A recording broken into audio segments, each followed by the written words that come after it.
Ladies and gentlemen, you are listening to Life Well Lived by Amabala Stephen. It's an engaging and enlightening talk show on life, relationships, and the business of life. Grab a cup of juice and just chill. Life Well Lived by Amabala Stephen. Live life. Live fully.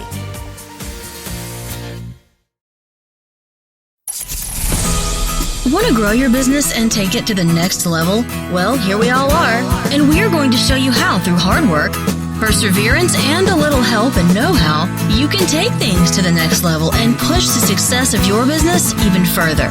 Let's get going.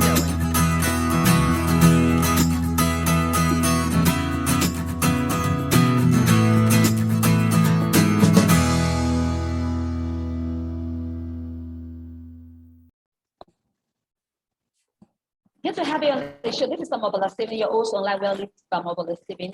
If you'd like to catch any of my missed episodes, go online and search for Life Well Lived by Amabala Stephen on any podcast distribution platforms, perhaps on any cross-promotion platforms you bump into, and you'll have an amazing time listening to the show.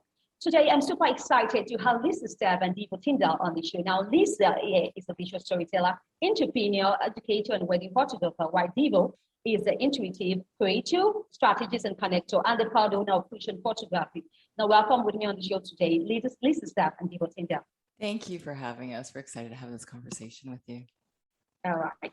Thank you once again for being on the show today. Now, I'm looking forward to your professional insight on today's topic. Now, ladies first. Lest I forget, Linda and Deevo also host a podcast titled Mind, Body, and Soul, Mind, Body Business Podcast. Now, Lisa, how does understanding your superpower translate to your clients? How does my superpower translate to my clients? That's right. Can I just start by saying, first of all, you have a tagline, and I find it so interesting, a life well lived. I have that in my tagline too. And I'm like, oh, this was meant to be, right? You know, those are the people that I want to capture, the people that are really engaged in life. They're doing the things that they want to do. They're out there, they're motivated, they're intentional about what they're doing. And I think some of those things translate over into my business. I'm basically living vicariously through people that I really want to engage with.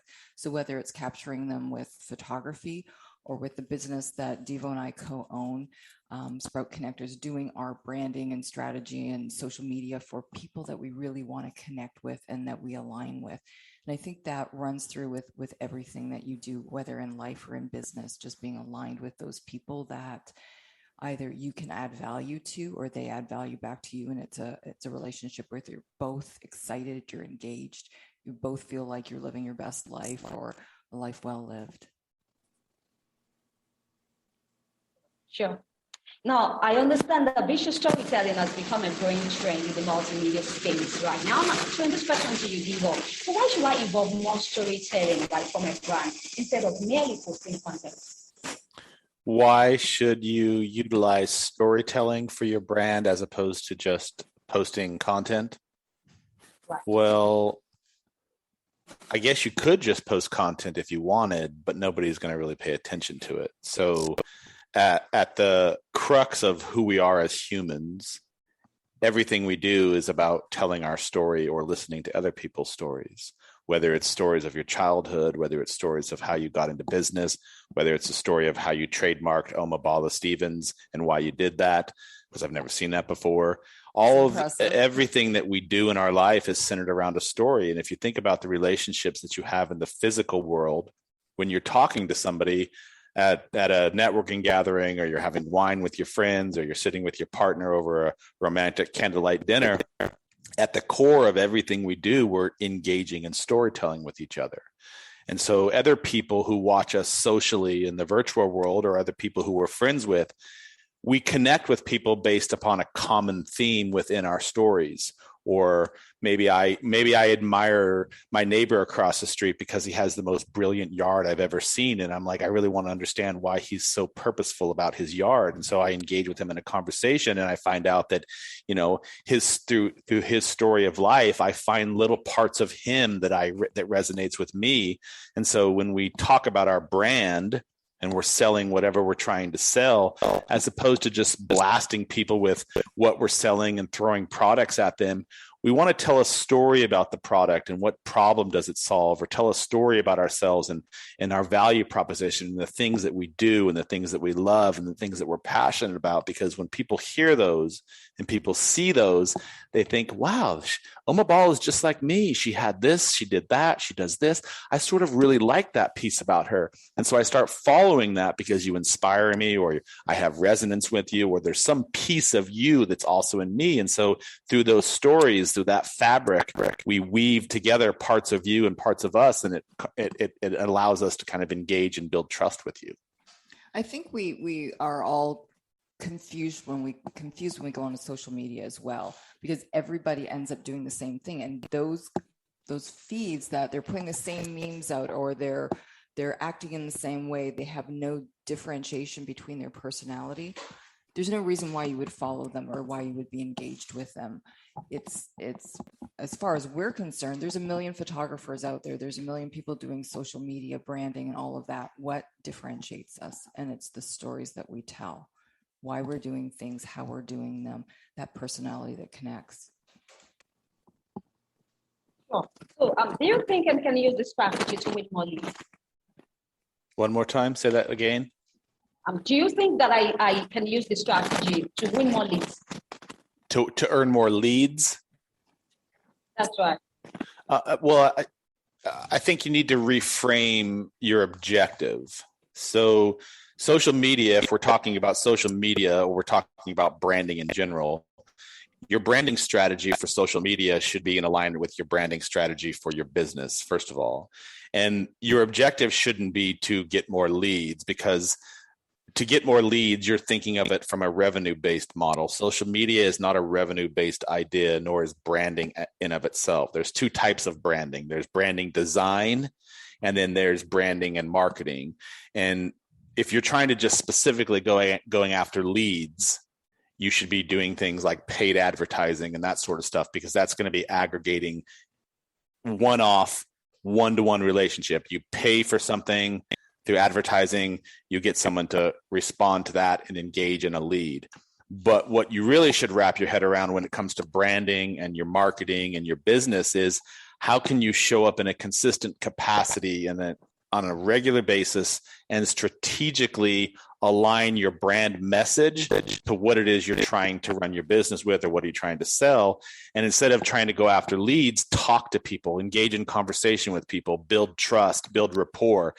And, there's like 16 or 17 different touch points in the customer life cycle. So you can't just show up on social media and start smattering random content and expect people to engage with that.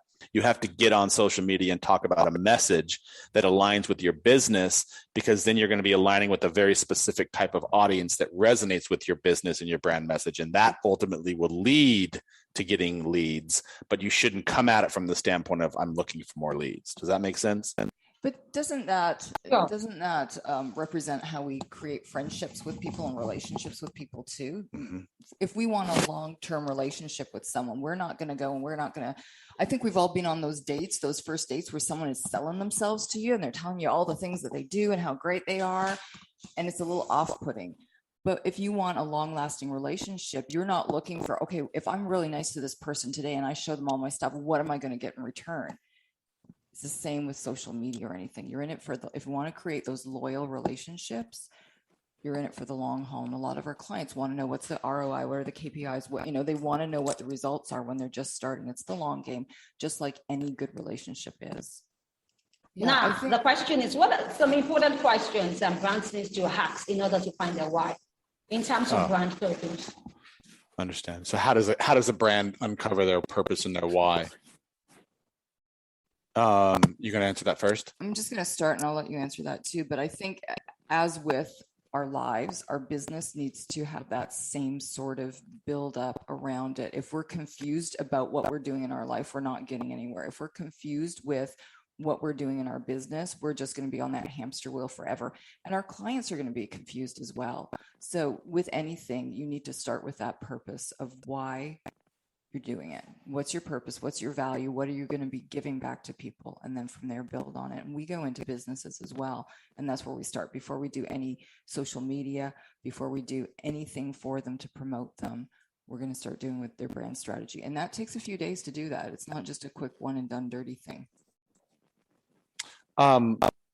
So to add to that, I think, why does a brand, or how does a brand want to uncover their purpose? I think really at the crux of everything, you need to ask yourself a few basic questions, which are, what's your value proposition? What value do you add with your business? So why did you start your business in the first place? What was it you're looking to do for other people? How do you want to show up and serve in this capacity?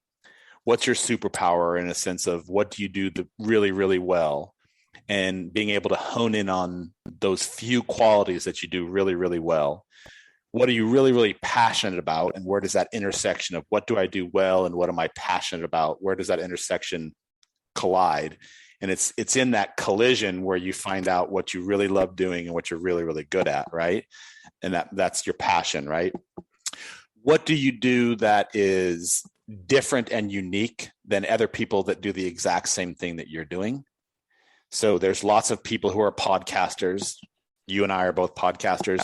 And if we were talking about the same type of show, which is branding and marketing, why would I want to follow your show? What's unique? What is it that you're solving in your show that makes me listen to Omabala's show as opposed to Deevo's show? Or maybe I listen to both, but what is unique about what you're doing?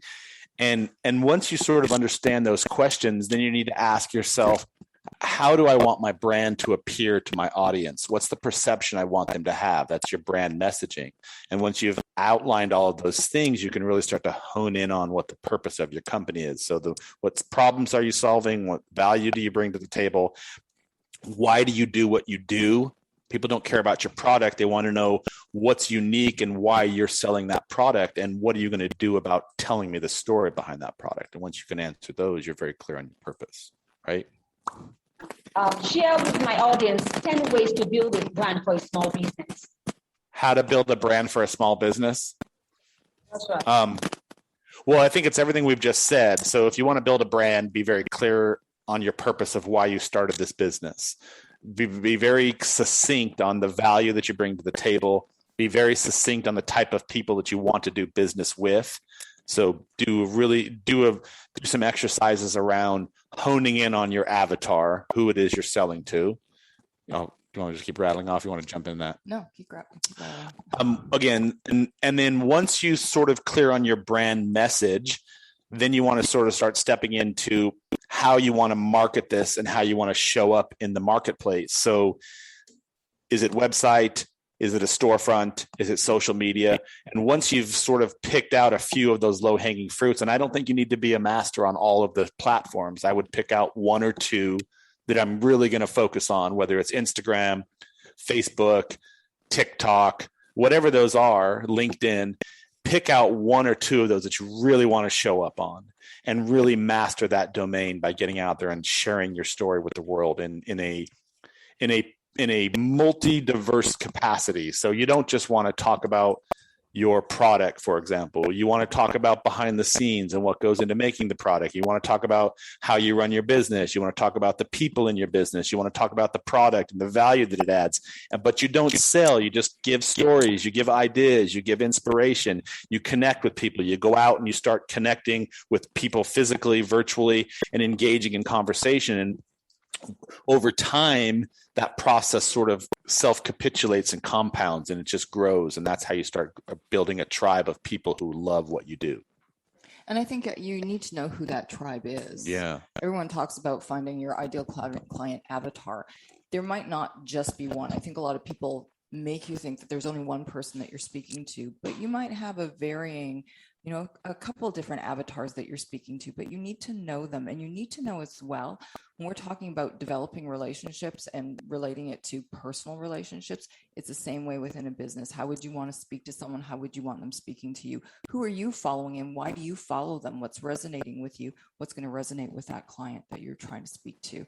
It's developing that relationship. And people are always so concerned with numbers, but it's better to have a few, or well, more than a few. Let's be realistic. More than a few really loyal clients than a million followers that have no engagement with you.